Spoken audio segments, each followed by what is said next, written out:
Are you applying to college and wondering how you could completely ruin your chances of getting into your dream school? If so, in this video, I'm going to share with you 3 things that can happen with your essays that can totally destroy your chances of admission like that.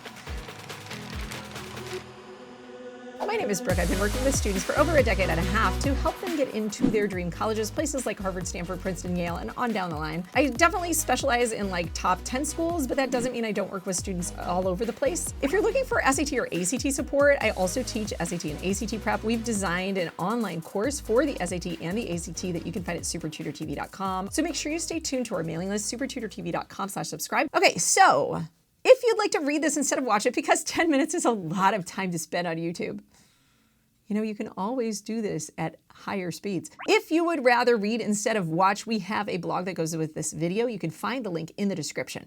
So the first reason that your essay can get you rejected is that you didn't write it. So some of you are probably asking, Brooke, how in the world are they going to tell that I didn't write my essay? Well, first of all, if you're talking about AI, know that schools can enter prompts into ChatGPT from their own essays and see what it generates. What's the greatest challenge our world faces today? Boom, pop out an answer. And those colleges and universities are going to know the answers that ChatGPT is coming up with. That doesn't mean that you can't use AI in any way, shape, or form in your application process. Like I was actually working with a student the other day and we were trying to come up with a synonym. Like, you know how most of you are probably using the word realize 17 times in all your college essays? Well, you might want to find another way to say realize. So we popped in like half a sentence, not even the whole sentence. And we said, can you give us 10 different ways to say this? And we found like 5 synonyms to realize. And I didn't take any of the constructions, but I took the synonym that they used. And I was like, oh yeah, I could formulate it kind of like that. And we could say it that way, right? It gave us an idea for how could we mix this up because we're using the same word so many times, or she's using the same word so many times in her essay.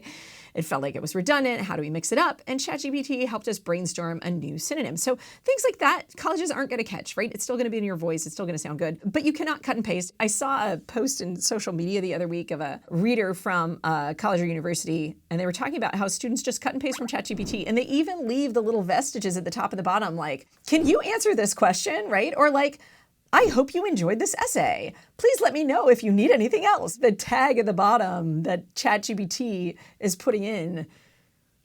Eye roll, right? Eye roll to the max. Dump instantly. Other thing, like if your parents write the essay, I can even tell sometimes when parents write essays, I have to bat off parents from writing students that I work with. Isn't it enough that they hire a professional coach to coach their kid through this, and then the parent writes the essay?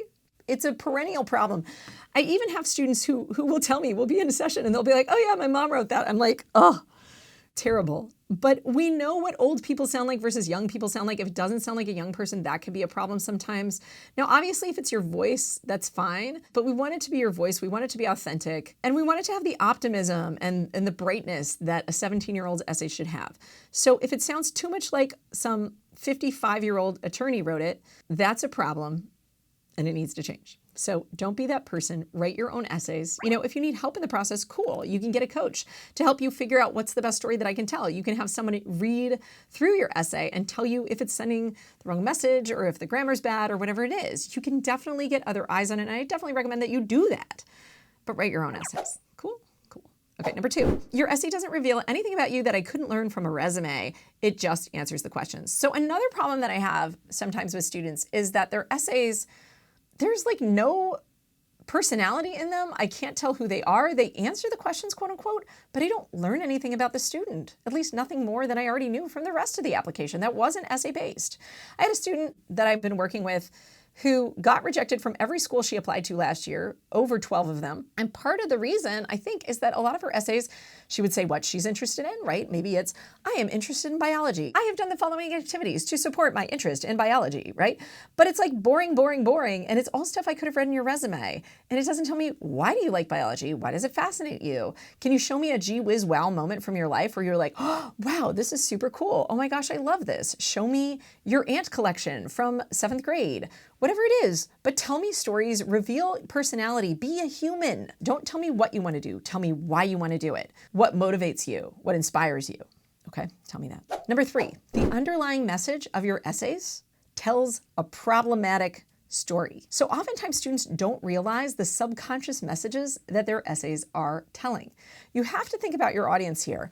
Just because you've answered the prompt, talk about a challenge you've overcome, right? Whatever it is, yes, you can just answer that prompt. But if the challenge you've overcome has problematic themes, you're in trouble. Let me give you a few examples. Once I had a student write an essay where by the end of it, I was like, oh my goodness, you really don't like your mother. But then the theme of the essay, the takeaway becomes, this girl hates her mom. Does that make you a great candidate for my school?